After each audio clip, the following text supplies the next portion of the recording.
South India Shopping Mall, The Wedding Mantra, Sarikotta Wedding Collection, South India Shopping Mall.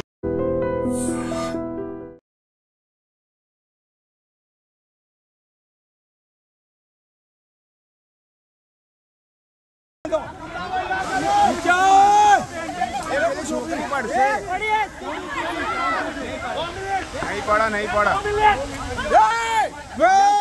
మొన్న 12వ తారీఖున అహ్మదాబాద్లో జరిగినటువంటి ఈ ప్లేన్ ఇన్సిడెంట్ ఎవ్వరు కూడా మర్చిపోరు.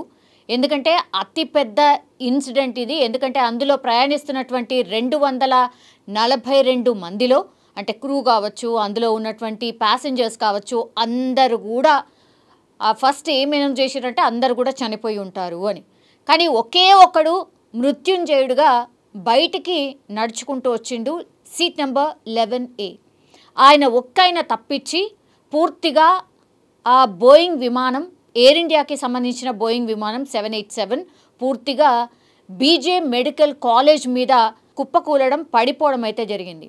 అందులో ఉన్నటువంటి ఇంధనం మనకు తెలుసు 1,00,000 లీటర్లు. 1,00,000 లీటర్ల ఇంధనం ఒకేసారి ఆ పై నుంచి కిందికి పడిపోవడం, సో పెద్ద బ్లాస్ట్ జరగడం, ఈ 241 మంది కాలి బూడిదైపోయిన పరిస్థితి.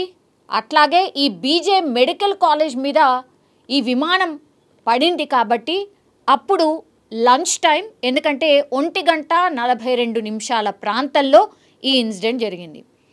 అప్పుడు చాలామంది పాపం మెడికోస్ వాళ్ళ లంచ్ టైం కాబట్టి చాలామంది అక్కడికి వచ్చి లంచ్ చేస్తున్నారు. వాళ్ళకు తెలియకుండానే ఈ జూనియర్ డాక్టర్స్, సీనియర్ డాక్టర్స్ అందులో కాలి బూడిదైపోయినరు.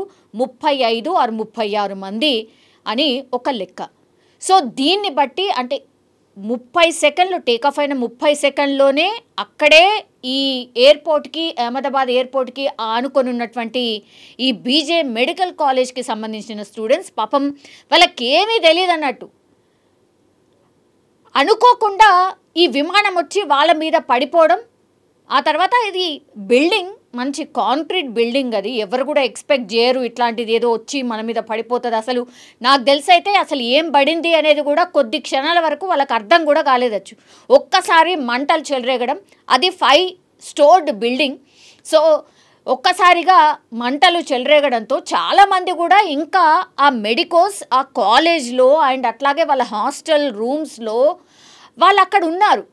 ఒక్కసారిగా ఈ బ్లాస్ట్ ఎంత పెద్ద సౌండ్ వచ్చింది, తర్వాత మంటలు చెలరేగడం, ఇదంతా కూడా అర్థం కాని సిచ్యువేషన్లో దాని నుంచి ఎట్లా ఎస్కేప్ కావాలి అన్న దాంట్లో మనం చూస్తున్న ఈ వీడియో వైరల్గా మారిపోయింది. బికాస్ అందులో ఈ మెడికల్ స్టూడెంట్స్ బయటకి అంటే ఆ బిల్డింగ్ పైన 2nd floor, 5th floor, 3rd ఫ్లోర్కి సంబంధించిన పిల్లలు ఎవరైతే ఉన్నారో, మెడికోస్ ఎవరైతే ఉన్నారో అక్కడి నుంచి ప్రాణాలని కాపాడుకోవడానికి దుంకే ప్రయత్నం చేస్తున్నారు. ఈ వీడియో ఇప్పుడు వైరల్గా మారిపోయింది. ఆ క్షణాన నిజంగా అసలు బతుకుతామా లేదా తెలీదు.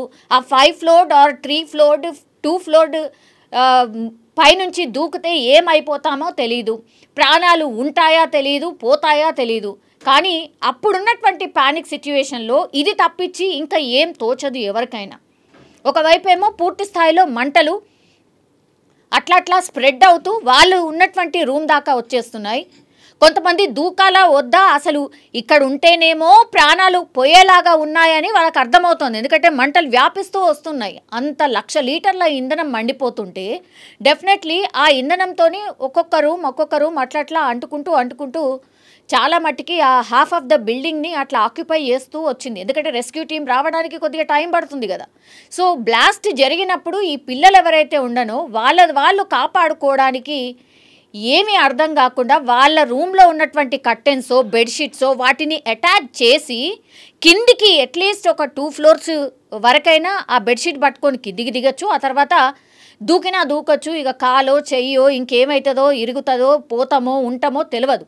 కానీ అప్పుడు వాళ్ళకు తోచింది అదే, పైనుంచి కిందికి దిగడానికి కొంతమంది అయితే ఆ గ్రిల్స్ పట్టుకొని కిందికి దిగడానికి ప్రయత్నిస్తూ ఉన్నారు. ఇట్లా చాలా విజువల్స్ అయితే బయటకు వస్తున్న పరిస్థితి. సో ఆ మెడికోల వీడియో ఇప్పుడు ఏదైతే బయటకు వస్తుందో, ఒకవైపు మనం మంటల్ని చూస్తున్నాం, ఇంకోవైపు ఏమో పాపం ఈ doctors, junior doctors, senior doctors ఎవరైతే ఉన్నారో వాళ్ళు కిందికి దూకే ప్రయత్నం చేస్తూ ఉన్నారు. ఇప్పుడు ఈ వీడియో వైరల్గా మారిపోయింది. సో ఇట్లా అహ్మదాబాద్కి సంబంధించిన విమానం ఇన్సిడెంట్లో కోకొల్లలుగా వీడియోస్ బయటకు వస్తున్నాయి. ఒక్కొక్కటి బయటకు వస్తుంటే అసలు ఇంత భయానకమైన పరిస్థితిని ఎదుర్కొన్నారా వీళ్ళంతా కూడా. ఈ బీజే మెడికల్ కాలేజ్కి సంబంధించిన స్టోరీస్ అయితే కోకొల్లలు అనుకోవచ్చు. ఎందుకంటే ఇంకా కూడా పాపం వాళ్ళ మృతదేహాలు దొరకట్లేదు. 70 గంటలు దాటిపోతోంది. అంటే మొన్న 12వ తారీఖు జరిగింది, ఈరోజు మనం ఉన్నది 17వ తారీఖు. 70 గంటలుగా వాళ్ళ DNA టెస్టులు చేస్తే కానీ ఒక్కో మృతదేహాన్ని వాళ్ళు అప్పగించే సిచ్యువేషన్ లేదంటే మీరు అర్థం చేసుకోండి. సో ఎంత వాళ్ళ బాడీస్ని గుర్తుపట్టరానంతగా భయంకరంగా మారిపోయినాయి. అసలు పూర్తిగా బూడిద తప్పించి ఏమీ కనిపించట్లేదు. మాడి మసైపోయిన మృతదేహాలు ఎన్నో. ఇంకా కూడా కొంతమంది మా వాళ్ళు కనిపించట్లేదు, ఇట్లాంటి కంప్లైంట్స్ కూడా వస్తున్నాయట. అట్లాగే ఇప్పుడు ఈ విమానంలో ప్రయాణించిన వాళ్ళ ప్రయాణికులు ఎవరైతే ఉంటారో వాళ్ళు అంటే ఆర్నమెంట్స్ వేసుకొని కొంతమంది వెళ్తూ ఉంటారు.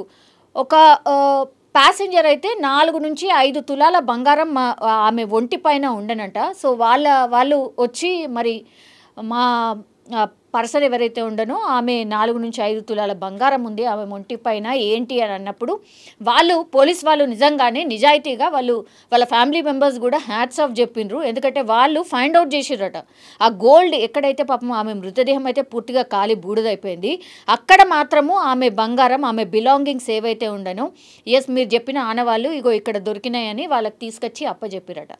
సో ఇదొక రకంగా మంచి పరిణామమే. కానీ ఇట్లా ఎంతోమంది ప్యాసింజర్స్కి సంబంధించిన గోల్డ్ మిస్ అయింది. మా వాళ్ళు ఇదేసుకున్నారు అదేసుకున్నారు అది పెట్టుకున్నారు ఇది పెట్టుకున్నారు వాళ్ళ దగ్గర ఇది ఉండే అది ఉండే ఇట్లా చాలా కంప్లైంట్స్ వస్తున్నాయట.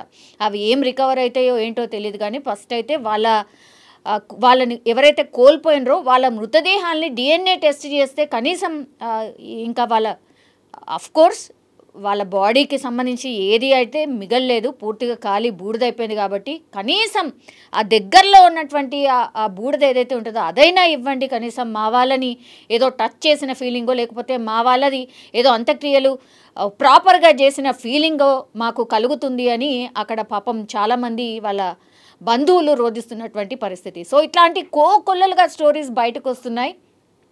36 మంది పాపం ఈ మెడికోలు చనిపోవడం ఒక ఎత్తు అయితే ఇప్పుడు 241 మంది ఎవరైతే చనిపోయినరో వాళ్ళ బంధువుల ఆర్తనాదాలు కూడా అంతా ఇంత కాదు అని కూడా చెప్పొచ్చు. నిజంగా ప్రస్తుతం ఉన్నటువంటి సమాజం దేనికి ప్రయారిటీ ఇస్తుంది? ఆర్థిక సంబంధాల చుట్టూ మాత్రమే తిరుగుతుంది. మళ్ళీ ఎన్నికలంగానే చాలా విరక్తి కలుగుతాం. మంచి అనిపిస్తుంది కదా, లేడీస్ కూడా ఛాలెంజింగ్ జాబ్స్ చేసినప్పుడు చాలా బాగుంటది. ట్రాఫిక్ అసిస్టెంట్స్ గా నియమించిన ట్రాన్స్జెండర్స్ అందరితో సాల్యూట్ చేయించుకుంటున్నారు. ఫుడ్ డెలివరీ ఇవ్వటానికి వెళ్ళినటువంటి డెలివరీ బాయ్ అనిల్ పై కళ్ళ ముందు